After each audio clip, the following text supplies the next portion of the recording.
Hey everybody, good evening and welcome back to the 39th edition of Historical Lights Nightly Chat and Toast. Glad to have you guys back with us. I'm Alex Powers from Historical Light. Of course, we got our co-host, Brother Marshall. How you doing, brother?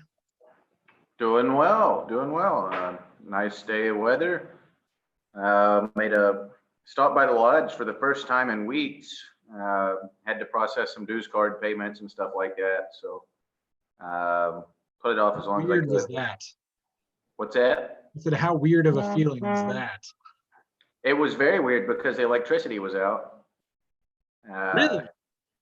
Yeah, a transformer had blown, and Oh it no. just happened to be on the day that I went. They had it up and running within a few hours.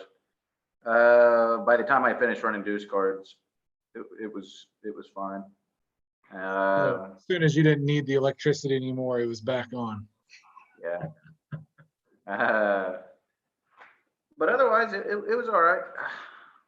Fantastic. As another beautiful day here. We got a lot done, man. It was a packed day. Did a lot of yard work today. My wife's been wanting to get some landscaping in, so we got some mulch put in yesterday in the front, and went and bought some bushes and flowers and all that. Got that put in, and then bought everything to get our garden in the back started tomorrow. So, and I'm hoping to get the pontoon opened up, man.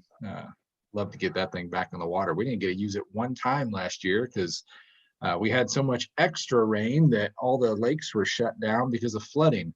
Freaking picnic tables and stuff. Really hoping we can get some lake time in this year, man. Yeah, I hope you can too. I'm looking forward to getting some myself. Right on. Well, we've got some guys joining in with us live again, man. We really appreciate all of you joining in night after night with us. Night 39 tonight. That's insane. 39 days in a row. Very cool.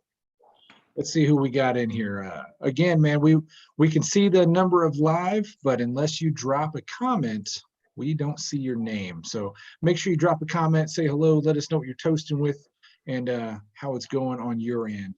I've got my wife, of course, getting everything shared out. Brother Maddox is back with us. Good evening. Brother Chauncey Boyd's with us again. Brother Kuntz, Brother Flores. What else we got in here? Brother Marvin Fletcher, good to see you, my brother. Brother Bowen, Brother Townley, Brother Gary Barber, Brother Daryl Long, and Sean Mullen. Awesome. Got comments coming from everybody. Awesome to see you guys again. So what do you think, Robert? So Kansas got extended to, I think they said the 10th. So basically an additional week. I know Texas was in the process of opening everything up. Have you heard anything on your end? Are you guys getting extended or? No, they already reopened a lot of stuff. It's at a 25% capacity rule. Right. So a lot of restaurants and places like that are going to go ahead and choose not to open anyway because it wouldn't be worth the revenue would not justify the amount of staff they would have to pay to actually have the place open for sit down. But For sure. Yeah, a lot of places are starting to reopen, and but I personally I'm sadly confident.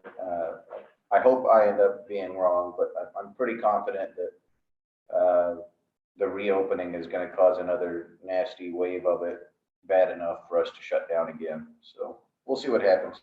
I mean, you know,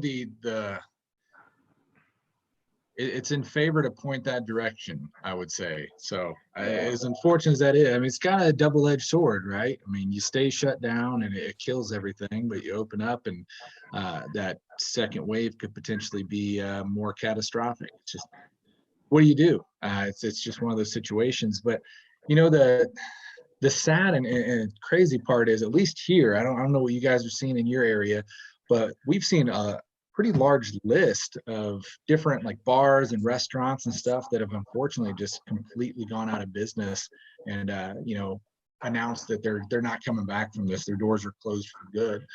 And then we're seeing, even though we're verging towards opening back up. I don't really foresee it getting extended again past this current extension, personally, but it seems like things are like getting tighter, even though we're supposed to be opening up. Like we went to Home Depot today to get some stuff, and while they've had those measures in place, I guess, stores, at least in our area, haven't really been to the capacity where they had to, stop you at the door. But today we had to stand in line to get into Home Depot. So it seems like they're getting a lot tighter knit on certain places around here, even though we're verging towards that opening spell. But I guess, with getting towards that point, maybe people are getting more comfortable and they're seeing more numbers throughout the day than we've been. So it could just be a common effect as well.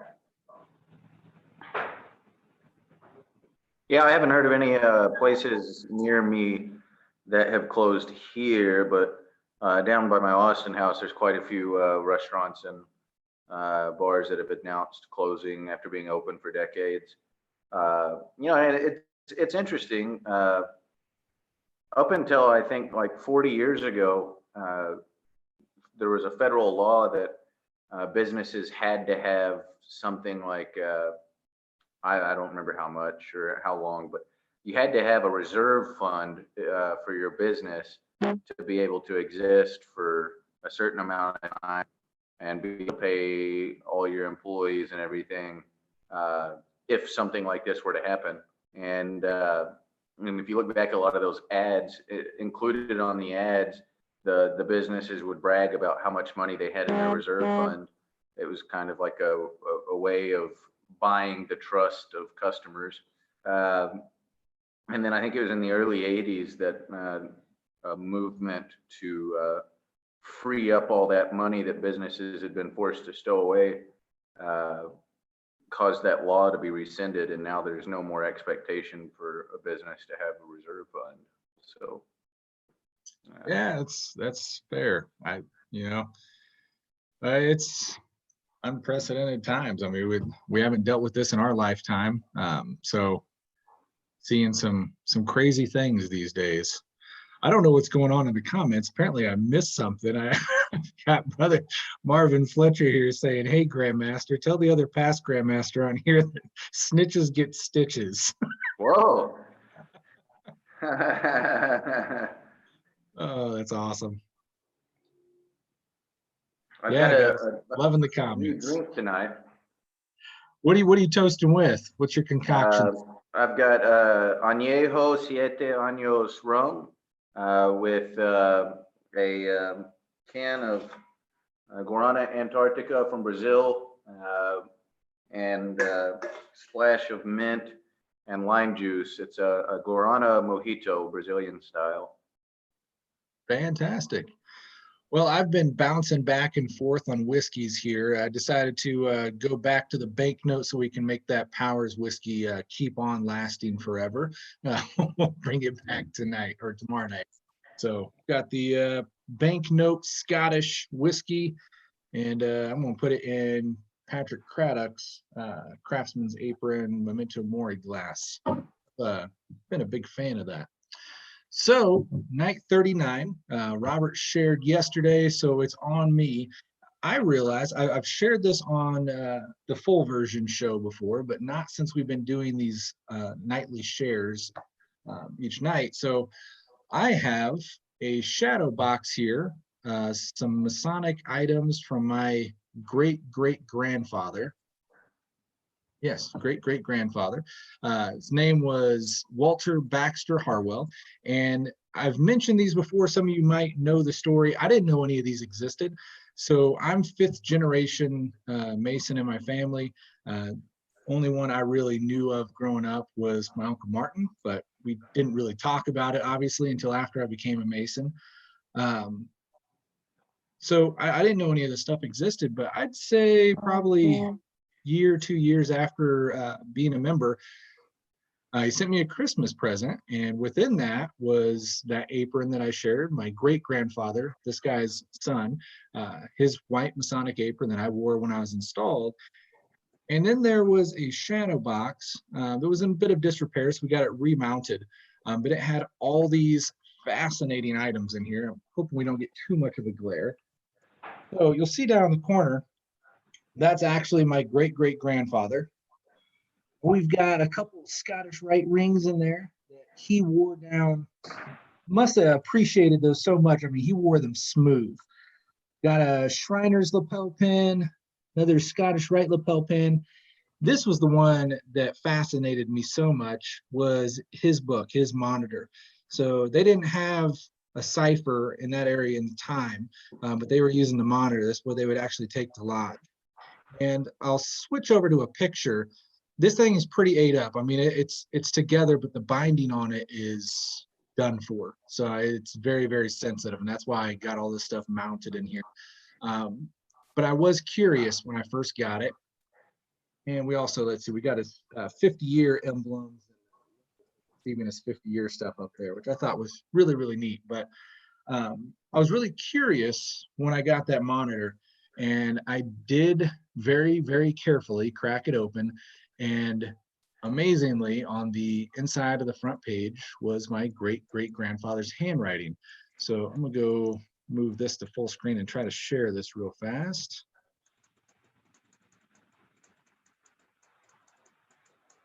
Let me know when you can see that, Robert.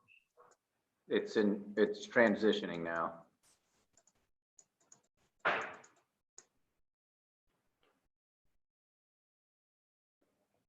There it is. Fantastic. All right, so you'll see over on the left-hand side, and of course, this is the monitor. It's plain written, so we're not giving away secrets here, but he had written out the order of business for his lodge meetings. So, you can pull this open and know, what order they're doing their business in for that meeting. But this just kind of blew me away. So when I got this, that picture that I had in there was not included. I had no idea what my great-grandfather, his son, or my great-great-grandfather, him, looked like. But simply having these items was just that unspoken bond of, holy crap, this is really, really cool. Well, it took me about another year, got in touch with another family member that was very into ancestry and got me that picture, and it took that, unspoken connection to another level. But between that picture and then this handwriting has just been amazing to me, to really put into perspective my great-great-grandfather, and his career in Masonry, which has meant a lot to me. So that's one item that always hangs on my wall. And I was really happy I was able to snap that picture, because I don't think I'll ever dare to try to open that thing again. But it's just so cool to open it up and see your great-great-grandfather's handwriting. Really brought it home for me. So that's something I dearly appreciate, and will keep as a cherished possession for the rest of my life, and then hopefully get it passed on to another generation of brother. Very, very cool, man. Well, we are.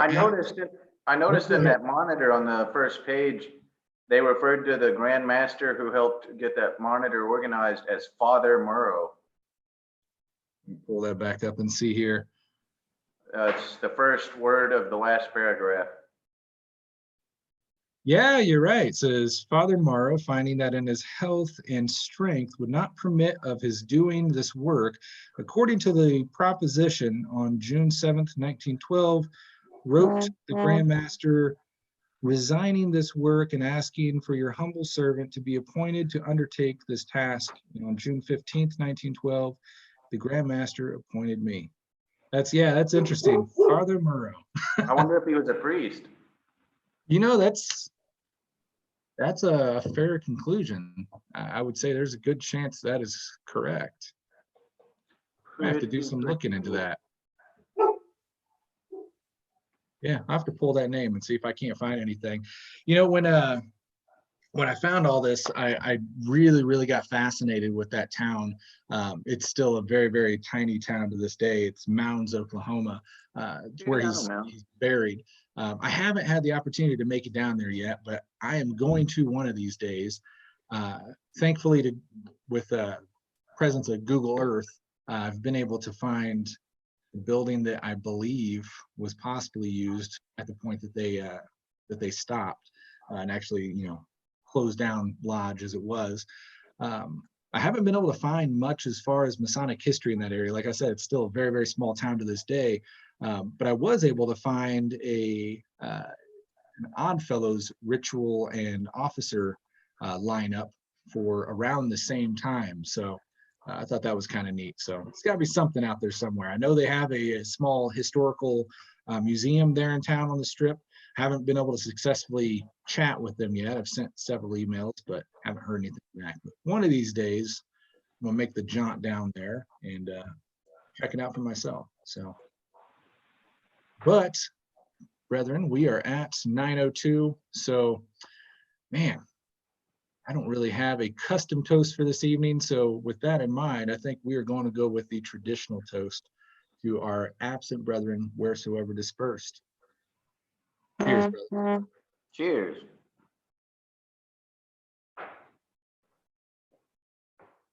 All right. Well, that puts night 39 in the books. I hope you guys will join us back tomorrow evening for night 40. I know Kansas here, we've got until the 10th, and then this might be going away. So Robert and myself have kind of committed that we're going to do something live in addition to the show moving forward. Won't be nightly, but we're going to keep this up in one way or another. I know you guys have really enjoyed it. We've really, really enjoyed having this time with you as well. So look forward to that. But until that time, make sure you join us here tomorrow, 8:45 Central Standard Time. Chat with the brothers, share some more history, and of course, end it off with a toast. So until then, be well, stay safe, take some time to save history. We'll see you guys tomorrow. Cheers.